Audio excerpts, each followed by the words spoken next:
नमस्कार, स्वागत है आप सभी का लोक सत्य में। मैं हूं आपके साथ मनीष झा। शिवराज सरकार ने अपने चौथे कार्यकाल का पहला बजट पेश कर दिया है। इस बजट में कई बड़ी घोषणाएं की गई हैं। वित्त मंत्री जगदीश देवड़ा ने आज विधानसभा में मध्य प्रदेश का बजट पेश किया है। ये बजट 2,41,375 करोड़ रुपए का है। इस बजट में स्वास्थ्य, शिक्षा, पर्यटन और कृषि क्षेत्र पर मुख्य फोकस किया गया है। इस बजट के मुख्य महत्वपूर्ण बिंदु क्या क्या हैं वो हम आपको बताएंगे, लेकिन उससे पहले आपसे अनुरोध करते हैं कि आप इस खबर को अधिक से अधिक शेयर कीजिए। साथ ही नीचे दिए गए कमेंट बॉक्स में अपनी राय जरूर की, क्योंकि आपकी राय सबसे अहम है। शिवराज सरकार का चौथा कार्यकाल चल रहा है और चौथे कार्यकाल का पहला बजट पेश कर दिया गया है। वित्त मंत्री जगदीश देवड़ा ने मध्य प्रदेश विधानसभा में बजट पेश किया। इस बजट में मुख्य तौर पर कृषि, स्वास्थ्य, पर्यटन और शिक्षा पर फोकस किया गया है। हम आपको इस बजट के कुछ महत्वपूर्ण बिंदु बताते हैं जिसे आपको जानना बेहद जरूरी है, क्योंकि जिस प्रकार से शिवराज सरकार ने जनता के सामने जो वादे किए हैं और उन वादों के जरिए जो वो सत्ता में आई है, उन वादों को किस तरह से जमीनी तौर पर लाया गया है, उन बातों को आपको जानना बेहद जरूरी है। और इस बजट के लिए शिवराज सरकार ने कौन कौन से अपने वादे पूरे किए हैं, उन वादों को आपको जानना बेहद जरूरी है। इसलिए हम आपको कुछ महत्वपूर्ण बिंदु बताने वाले हैं, जिसके बाद आपको कहीं ना कहीं आज जिस प्रकार से शिवराज सरकार ने बजट पेश किया है, उस बजट के बारे में विस्तार पूर्वक जानकारी मिल सकेगी और साथ ही विस्तार पूर्वक आप उस बजट को समझ सकेंगे। यदि हम बात करें कर्ज की, तो आज इस बजट में किसानों को कर्ज देने के लिए शिवराज सरकार ने 1,000 करोड़ रुपए का बजट पेश किया है। 1,000 करोड़ रुपए का प्रावधान किया है। यानी सीधे तौर पर जिस प्रकार से शिवराज सरकार अभी तक वादे कर रही थी कि हम किसानों के लिए कर रहे हैं, किसानों का हित कर रहे हैं, तो इस बजट में कहीं ना कहीं किसानों पर भी मुख्य तौर पर फोकस किया गया है और किसानों के लिए इस बजट में 1,000 करोड़ रुपए का प्रावधान किया गया है। हम आपको बता दें कि इस बजट में किसानों को 0% ब्याज दर पर कर्ज देने के लिए शिवराज सरकार ने वर्ष 2021-2022 के बजट में 1,000 करोड़ रुपए का प्रावधान किया है। फिलहाल सहकारी बैंकों द्वारा किसानों को 0% ब्याज दर पर कर्ज उपलब्ध करवाया जा रहा है। इसके तहत किसानों को मूलधन ही वापस करना होता है और ब्याज सरकार चुकाती है। यानी सीधे तौर पर इस बजट में किसानों को 0% पर ब्याज दर पर कर्ज देने के लिए 1,000 करोड़ रुपए का प्रावधान किया गया है।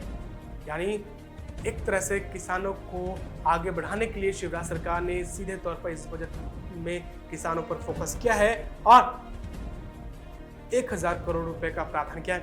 इसके साथ साथ शिक्षा के क्षेत्र में भी शिवराज सरकार ने मुख्य तौर पर फोकस किया है।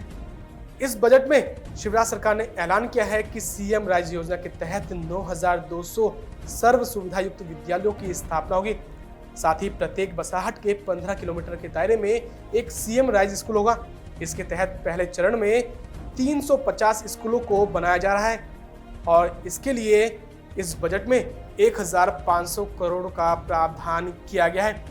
यानी सीधे तौर पर सीएम राइज योजना के तहत शिवराज सरकार 9,200 सर्व सुविधा युक्त विद्यालयों की स्थापना करने जा रही है और इसके लिए 350 स्कूलों को बनाया भी जा रहा है। यानी सीधे तौर पर शिक्षा और कृषि क्षेत्र पर एक तरह से मुख्य फोकस किया गया है और कहीं ना कहीं इस क्षेत्र को बढ़ावा देने के लिए इस बजट में जहां कृषि क्षेत्र पर 1,000 करोड़ का प्रावधान किया गया है, तो वहीं शिक्षा के क्षेत्र के लिए 1,500 करोड़ का प्रावधान किया गया है। इसके साथ साथ बच्चों को स्कूल लाने के लिए ट्रांसपोर्ट सर्विस की भी योजना लाई गई है। यानी सीधे तौर पर शिवराज सरकार ने जहां एक तरफ नए विद्यालयों की स्थापना करने की योजना बनाई है, तो वहीं दूसरी तरफ जो बच्चे हैं जिनको आने में, घरों से आने में दिक्कत होती है, यानी काफ़ी दूर स्कूल है, उनके लिए ट्रांसपोर्ट सर्विस की भी सुविधा करने जा रही है।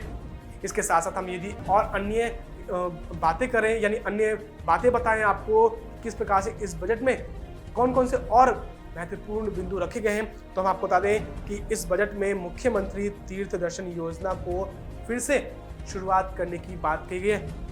यानी सीधे तौर पर जिस प्रकार से कमलनाथ सरकार के दौरान मुख्यमंत्री तीर्थ दर्शन योजना को ठंडे बस्ते में डाल दिया गया था, तो एक बार फिर शिवराज सरकार ने इस योजना को दोबारा से शुरू करने की योजना लाई है। इस योजना के तहत जितने भी बुजुर्ग लोग हैं उनको मुफ्त में तीर्थ दर्शन करवाया जाएगा।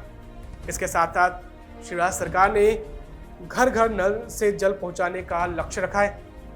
जीवन मिशन के तहत गांव और शहरों में घर घर नल के जरिए पानी पहुंचाने के लिए बजट को 3.5 गुना बढ़ा दिया गया है। इस पर अब 5,962 करोड़ रुपए खर्च होंगे। पहले ये बजट 1,364 करोड़ रुपए का था। इसके साथ साथ इस बजट में शिवराज सरकार ने कहा है कि मध्य प्रदेश में एमबीबीएस की सीटें बढ़ाकर 3,250 की जाएंगी। साथ ही नर्सिंगों की सीटों को बढ़ाकर 320 किया जाएगा।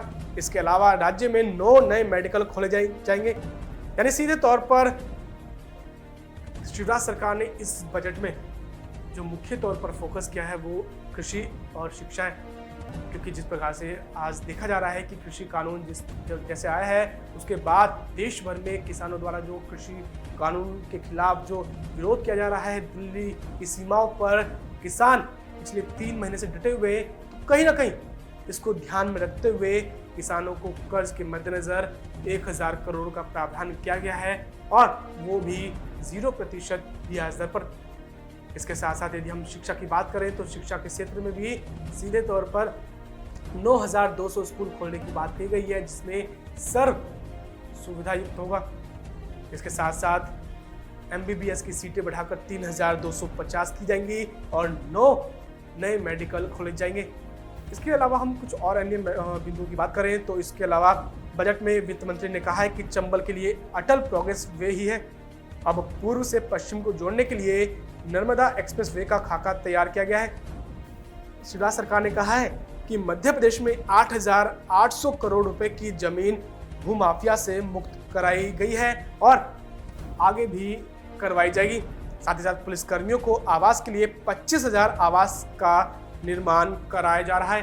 यानी सीधे तौर पर जो हमने आपको इस बजट की जो मुख्य बिंदु बताए हैं, जो महत्वपूर्ण बिंदु बताए हैं, कहीं ना कहीं इन महत्वपूर्ण बिंदुओं से ये स्पष्ट होता है कि शिक्षा, कृषि और सुरक्षा को ध्यान में रखते हुए शिवराज सरकार ने इस बजट में फोकस किया है और साथ ही साथ कहीं ना कहीं इन तीनों क्षेत्रों पर ही अधिक से अधिक टारगेट किया है।